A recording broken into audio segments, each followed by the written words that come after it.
Hello' নমস্কাৰ, welcome to the concept card. কি খবৰ আপোনালোকৰ? আশা কৰিছোঁ সকলোৰে ভাল। আমি প্ৰিয়ম গোস্বামীৰ আছাম হিষ্ট্ৰী কিতাপখন এইটো ছিৰিজত ডিছকাছ কৰি আছিলোঁ। যদি আপুনি APSC, UPSC বা অন্যান্য চৰকাৰী চাকৰিৰ বাবে প্ৰস্তুতি চলাই আছে, তেতিয়াহ'লে আপোনাৰ বাবে এইখন কিতাপ অতি প্ৰয়োজনীয়। যদি কিতাপখন লোৱা নাই এতিয়ালৈ, দেন মই ছাজেষ্ট কৰিম অতি সোনকালে আপোনালোকে কিনি লওক। কাৰণ ইয়াণ্ডাবু সন্ধিৰ পিছত অসমৰ যি ৰাজনৈতিক ইতিহাস, ব্ৰিটিছ ইষ্ট ইণ্ডিয়া কোম্পানীৰ শাসন, সেয়াটো আমি পঢ়োৱেই। তাৰ লগতে অসমৰ আৰ্থ-সামাজিক যি পৰিস্থিতি সেই সময়ৰ, তাৰ বিষয়ে আমি বহুখিনি কথা জানিব পাৰোঁ, বহুখিনি ইনচাইটছ পাওঁ। ইয়াৰ উপৰি অসমৰ অৰ্থনীতিত কণ্ট্ৰিবিউট কৰা আমাৰ যিবোৰ সম্পদ বা সেই ছেক্টৰবোৰ, যেনে চাহ, তেল, কয়লা, এগ্ৰিকালচাৰ, ৰাবাৰ ইত্যাদি, এই ইণ্ডাষ্ট্ৰিবোৰ কেনেকৈ ডেভেলপ হৈ উঠিল আৰম্ভণিৰ পৰা আমি জানিব পাৰোঁ। Okay, so' it's a very important book. আমি ইতিমধ্যে 2টা চেপ্টাৰ কমপ্লিট কৰিছোঁ আৰু 3য় চেপ্টাৰ আমি এতিয়া ডিছকাছ কৰি আছোঁ। আৰু এইটো চেপ্টাৰৰ 3টা পাৰ্ট আমি অলৰেডি কমপ্লিট কৰিছোঁ। লাষ্ট পাৰ্টত আমি ডিছকাছ কৰিলোঁ কেনেকৈ ডেভিড স্কট আৰু কেপ্টেইন নিউফিল্ডৰ মৃত্যুৰ পিছত T.C. ৰবাৰ্টছনে উত্তৰ পূবৰ পলিটিকেল এজেণ্ট হিচাপে কাৰ্যভাৰ গ্ৰহণ কৰিছিলে। আৰু কাৰ্যভাৰ গ্ৰহণ কৰিয়ে তেওঁ উপলব্ধি কৰিলে যে ৰাজ্যৰ শাসন ব্যৱস্থাত কিছু সংশোধনৰ প্ৰয়োজন। অ'কে, কাৰণ ব্ৰিটিছসকলে আশা কৰা ধৰণে ৰাজহ সংগ্ৰহ কৰিব পৰা নাছিল। প্ৰথমতে দুৰ্নীতি বাঢ়ি গৈছিল, কৃষিৰ উৎপাদন কমি গৈছিল, যাৰ বাবে তেওঁ ব্যৱস্থাবোৰৰ পুনৰ্গঠন কৰিলে,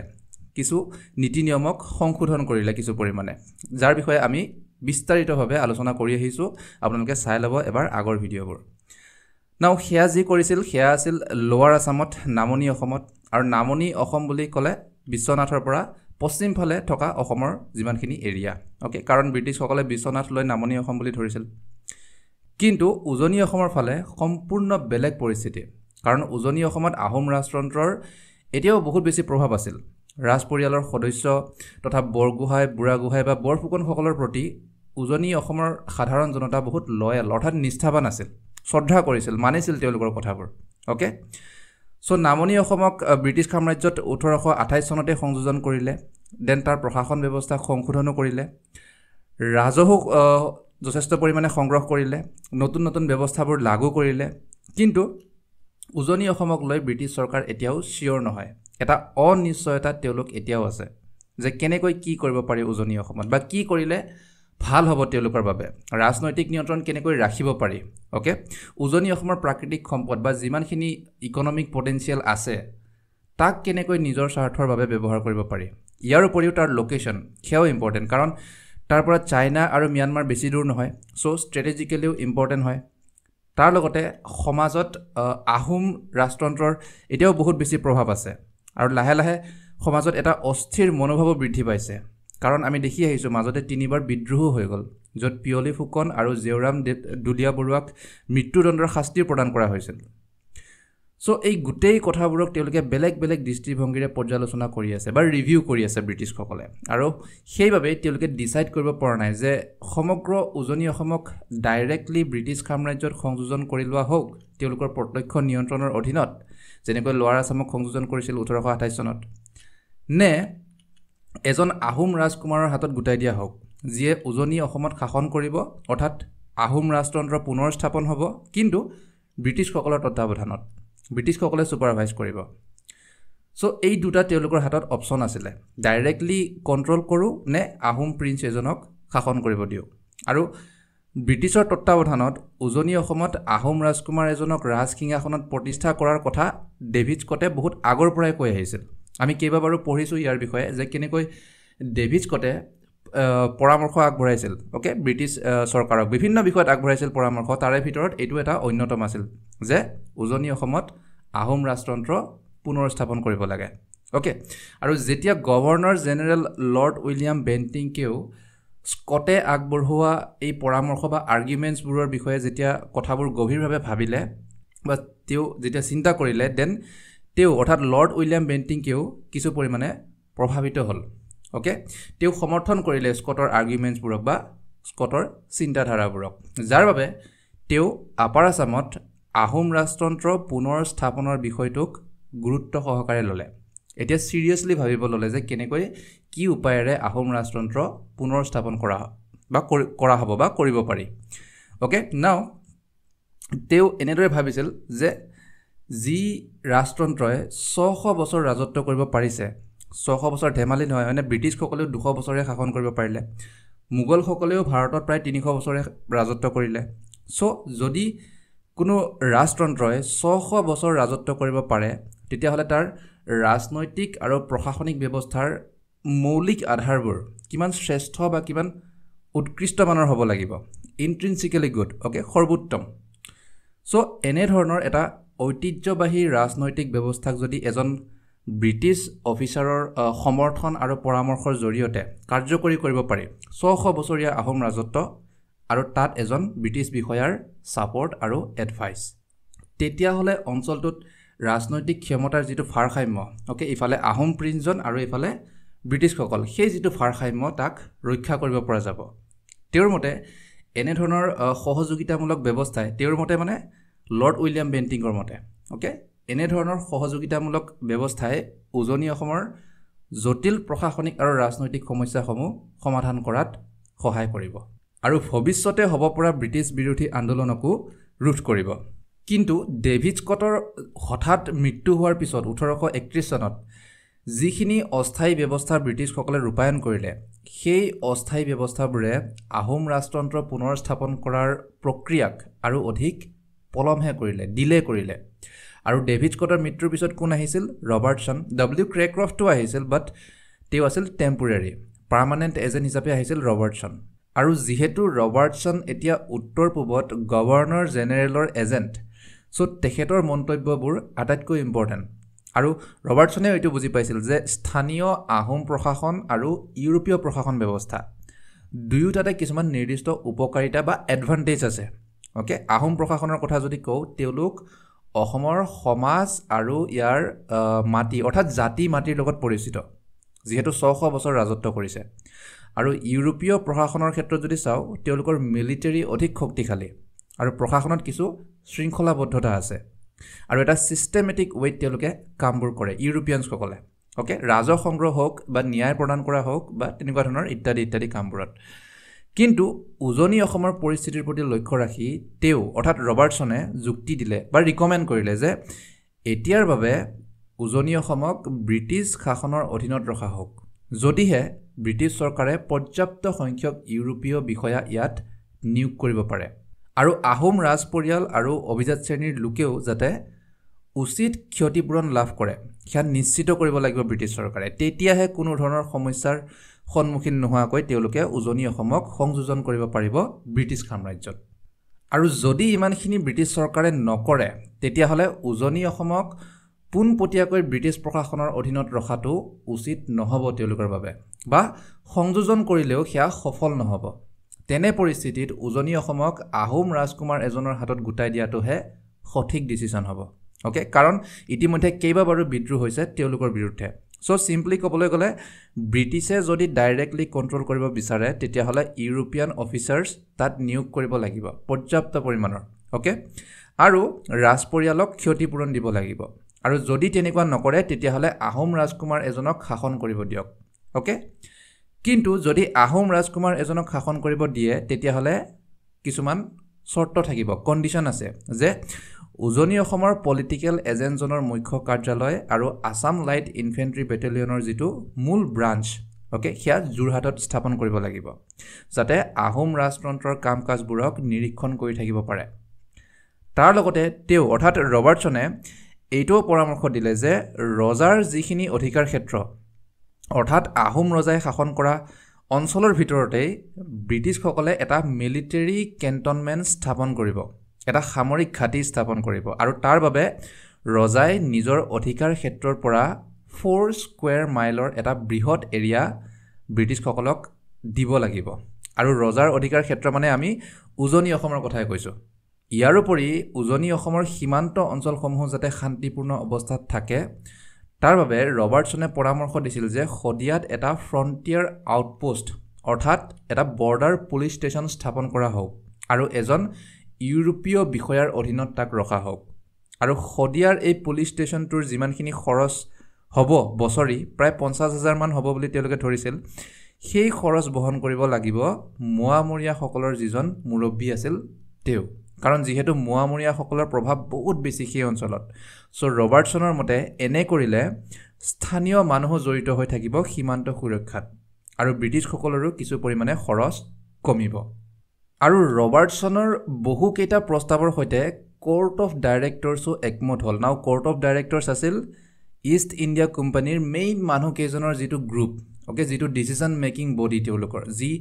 যিয়ে গোটেই প্ৰতিষ্ঠানটোক চলায় অলৰাইট মালিককেইজনৰ যিটো গ্ৰুপ কোৰ্ট অফ ডাইৰেক্টৰ্ছ চ' তেওঁলোকেও ৰবাৰ্টছনৰ আইডিয়াক ছাপৰ্ট কৰিলে যথেষ্ট পৰিমাণে ছাপৰ্ট কৰিলে কিন্তু সেইবুলি তেওঁলোকৰ মনত সন্দেহ নথকা নহয় তেওঁলোকৰ এই প্ৰচেষ্টা সফল হ'ব পাৰে নে নাই বুলি বা হ'লেও কিমান দিন চলাব পাৰিব তেনেকৈ সেই ধৰণৰ সন্দেহ বা আশংকা তেওঁলোকৰ মনত আছিল অ'কে আৰু অঞ্চলটোৰ যি পৰিস্থিতি প্ৰশাসন ব্যৱস্থাত ব্যাপক বিসংগতি আহোম অভিজাত শ্ৰেণীৰ লোকসকলৰ মাজত বাঢ়ি অহা যি বিদ্ৰোহী মনোভাৱ আৰু তেওঁলোকৰে কিছুমানে ইতিমধ্যে কেইবাবাৰো বিদ্ৰোহো কৰিলে য'ত ডেথ চেণ্টেন্সৰলৈ শাস্তি শুনোৱা হৈছিল অ'কে চ' এনে অৱস্থাত ব্ৰিটিছসকলে ডাইৰেক্ট শাসন কৰিব গ'লেও বা তেওঁলোকৰ সম্পূৰ্ণ নিয়ন্ত্ৰণত ৰাখিব বিচাৰিলেও ইমান সহজ নহ'ব আৰু সুচাৰুৰূপে ব্যৱস্থাসমূহ ৰূপায়ণ কৰিব নোৱাৰিব সেইবাবে এই সকলোবোৰ বিষয়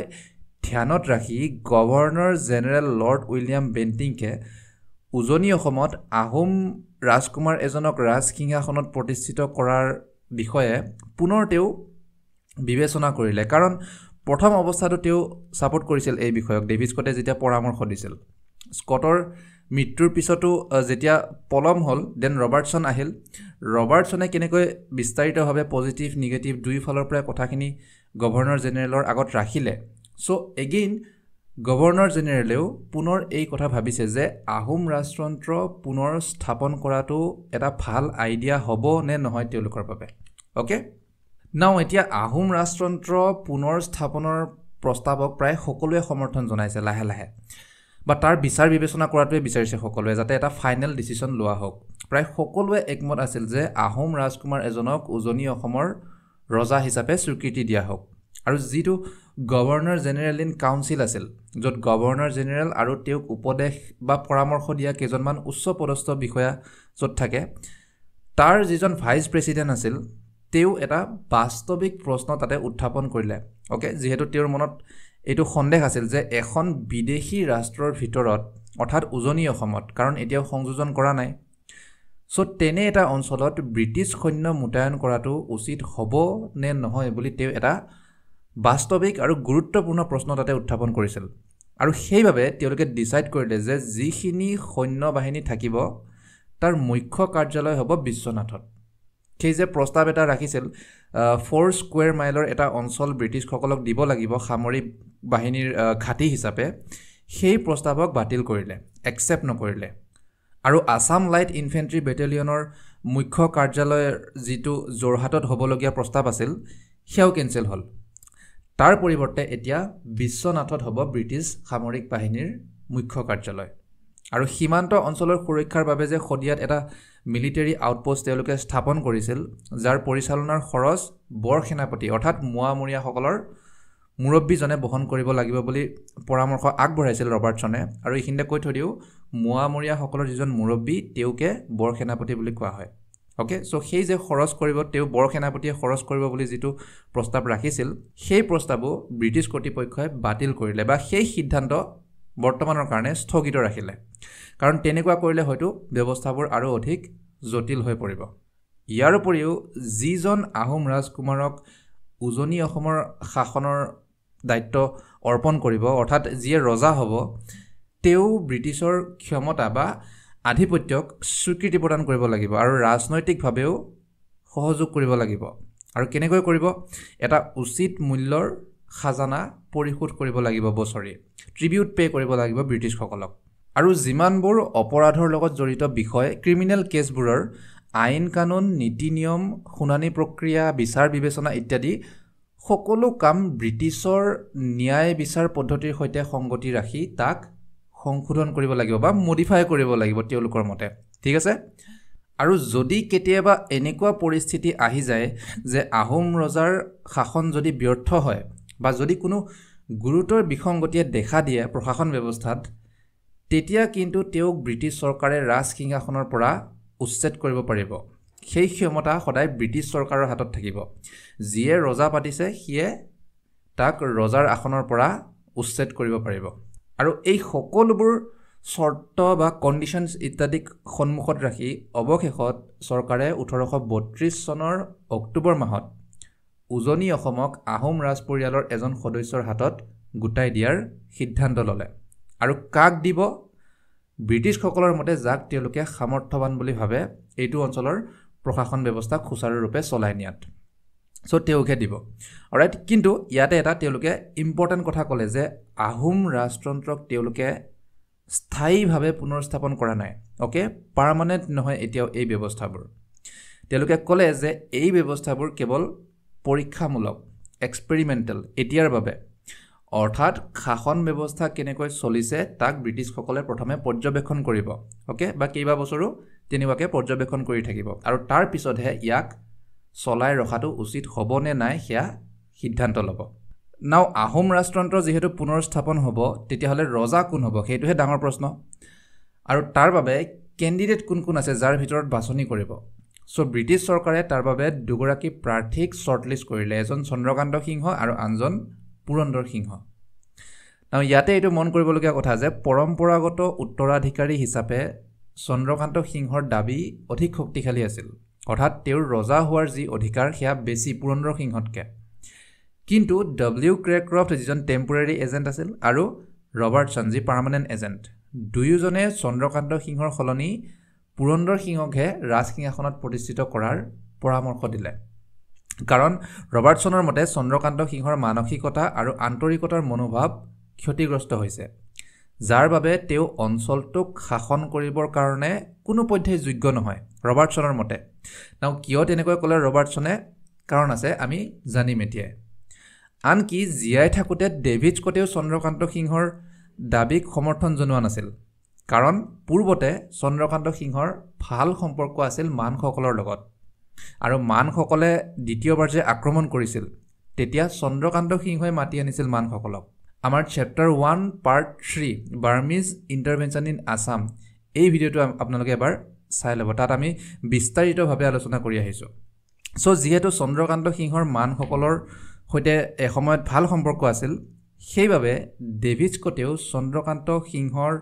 ৰজা হোৱাৰ দাবীক সমৰ্থন জনোৱা নাছিল ইয়াৰ উপৰি চন্দ্ৰকান্ত সিংহৰ এটা গুণ বা এটা স্বভাৱ আছিল যিটো গুণ কেতিয়াও থাকিব নালাগে ৰজা এজনৰ সেইটো আছিল তেওঁৰ আনৰ দ্বাৰা অতি সহজে বিভ্ৰান্ত হৈ যোৱা যিটো গুণ অতি সহজে তেওঁক মিছলেড কৰিব পাৰি ফুচলাব পাৰি যিয়ে যি কয় তাকেই বিশ্বাস কৰি লয় অতি সোনকালে ওকে সো সেইটো এটা নিগেটিভ পইণ্ট কিন্তু আমি পঢ়ি আহিলোঁ যে পৰম্পৰাগত উত্তৰাধিকাৰী হিচাপে চন্দ্ৰকান্ত সিংহৰ দাবী অধিক শক্তিশালী আছিল তেওঁৰ ৰজা হোৱাৰ অধিকাৰ পুৰন্দৰ সিংহতকৈ বেছি ইয়াৰ কাৰণ হ'ল আহোম ৰাজতন্ত্ৰ আৰু আহোম ৰাজ পৰিয়ালৰ সৈতে চন্দ্ৰকান্ত সিংহৰ সম্পৰ্ক আছিল ঘৰুৱা শেষজন আহোম ৰজাৰ সৈতে চন্দ্ৰকান্ত সিংহৰ সম্পৰ্ক আছিল পৰিয়ালৰ পুৰন্দৰ সিংহ ইমান ঘনিষ্ঠভাৱে সম্পৰ্কীয় নাছিল সেয়েহে পূৰ্বতে যিহেতু সমগ্ৰ অসমতেই উজনি নামনি সকলোতেই আহোম ৰাজতন্ত্ৰৰ ক্ষমতা আছিল সো এতিয়া যদি চন্দ্ৰকান্ত সিংহক কেৱল উজনি অসমতহে শাসন কৰিব দিয়া হয় তাকো ব্ৰিটিছসকলৰ তত্ত্বাৱধানত তেতিয়াহ'লে তেওঁ সন্তুষ্টটো নহবই মনত এটা আশাও থাকিব আনকি পিছলৈ গৈ হয়তো ব্ৰিটিছ বিৰোধী ষড়যন্ত্ৰটো লিপ্ত হ'ব পাৰে আৰু এফালে যদি চাওঁ পুৰন্দৰ সিংহৰ বিষয়ে তেওঁৰ কোনো তেনেকুৱা দাবী নাছিল আশাও নাছিল ইমান শেষজন আহোম ৰজাৰ সৈতে কোনো ধৰণৰ ঘনিষ্ঠতাও নাছিল ইমান সম্পৰ্কীয়ও নহয় সো তেনে অৱস্থাত যদি তেওঁক পুৰণি আহোম ৰাজ্যৰ যিকোনো এটা অংশকো যদি শাসন কৰিব দিয়ে ৰজা হিচাপে যদি স্বীকৃতি লাভ কৰে তেওঁৰ কাৰণে সেইটো যথেষ্ট সেই দায়িত্ব তেওঁ কৃতজ্ঞতাৰে গ্ৰহণ কৰিব আৰু সদায় ব্ৰিটিছসকলৰ প্ৰতি নিষ্ঠাবান হৈ থাকিব আৰু গভৰ্ণৰ জেনেৰেলৰ মতেও শেষজন আহোম ৰজাৰ সৈতে কোন কিমান ৰিলেটেড কাৰ কিমান ঘনিষ্ঠতা সেইবোৰ বিষয়লৈ বাছনি কৰিব নালাগে বৰঞ্চ যোগ্যতাৰ ফালৰ পৰা কোন শ্ৰেষ্ঠ সেই বিষয়তহে গুৰুত্ব দিয়াটো উচিত ইয়াৰ উপৰি পুৰন্দৰ সিংহৰ বয়সো আছিল কম তেওঁ বয়সতো সৰু আছিল চন্দ্ৰকান্ত সিংহৰ তুলনাত সেয়েহে নতুন চিন্তাধাৰাৰ প্ৰতি গ্ৰহণশীল হোৱাৰ সম্ভাৱনা বেছি আছিল তেওঁৰ ব্ৰিটিছসকলৰ ব্যৱস্থাবোৰক সহজে আয়ত্ত কৰিব পাৰিব পুৰন্দৰ সিংহই এই সকলোবোৰ বিষয়ে গভীৰভাৱে বিচাৰ বিবেচনা কৰি এক দীঘলীয়া আলোচনা বিতৰ্কৰ পিছত অৱশেষত ব্ৰিটিছ কৰ্তৃপক্ষই উজনি অসমৰ শাসক হিচাপে পুৰন্দৰ সিংহকে বাছনি কৰিলে, তেওঁকে চিলেক্ট কৰিলে ৰজা হিচাপে। আৰু এই সিদ্ধান্তত অসন্তুষ্ট হৈ চন্দ্ৰকান্ত সিংহই আপিল কৰিছিল যদিও তাক তৎক্ষণাত নাকচ কৰিলে ব্ৰিটিছ কৰ্তৃপক্ষই। আৰু এনেদৰেই এক দীঘলীয়া বিৰতিৰ পিছত, কাৰণ তেতিয়াৰ পৰাই যেতিয়া মানসকলে আক্ৰমণ কৰিলে, ব্ৰিটিছ আৰু মানসকলৰ মাজত যুদ্ধ হ'ল, এংলো বাৰ্মিজ ৱাৰ, হয়নে? ইয়াণ্ডাবু সন্ধি চাইন হ'ল, ডেভিড স্কট আহিল, তাৰপিছত ৰবাৰ্টছন আহিল, নামনি অসমক সংযোজন কৰিলে ব্ৰিটিছ সাম্ৰাজ্যত, বিদ্ৰোহো হ'ল, অ'কে, পিয়লি ফুকন আৰু জেউৰাম দুলীয়া বৰুৱাক মৃত্যুদণ্ডৰ শাস্তিও প্ৰদান কৰিলে। চ' বহু বছৰ ধৰি অঞ্চলটোৱে ৰাজনৈতিকভাৱে যি অনিশ্চয়তাৰ সন্মুখীন হৈ আহিছিল, সেই শূন্যতা এতিয়া আনুষ্ঠানিকভাৱে অন্ত পৰিল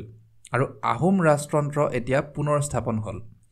আৰু ইয়াৰ বাবে ব্ৰিটিছসকলে পুৰন্দৰ সিংহৰ সৈতে এখন চুক্তি স্বাক্ষৰ কৰিব, যাৰ বিষয়ে আমি নেক্সট ক্লাছত আলোচনা কৰিম। চ' ইমানেই আছিলে আজিৰ ভিডিঅ'ত। আশা কৰিছোঁ আহোম ৰাজতন্ত্ৰৰ পুনৰ স্থাপনৰ বিষয়ে আপোনালোকে বহুখিনি কথা জানিলে। মই আশা কৰোঁ আপোনালোকৰ সহায় হ'ব ইয়াৰ পৰা। আছাম হিষ্ট্ৰী এটা ইম্পৰ্টেণ্ট পাৰ্ট হয় পৰীক্ষাৰ বাবে,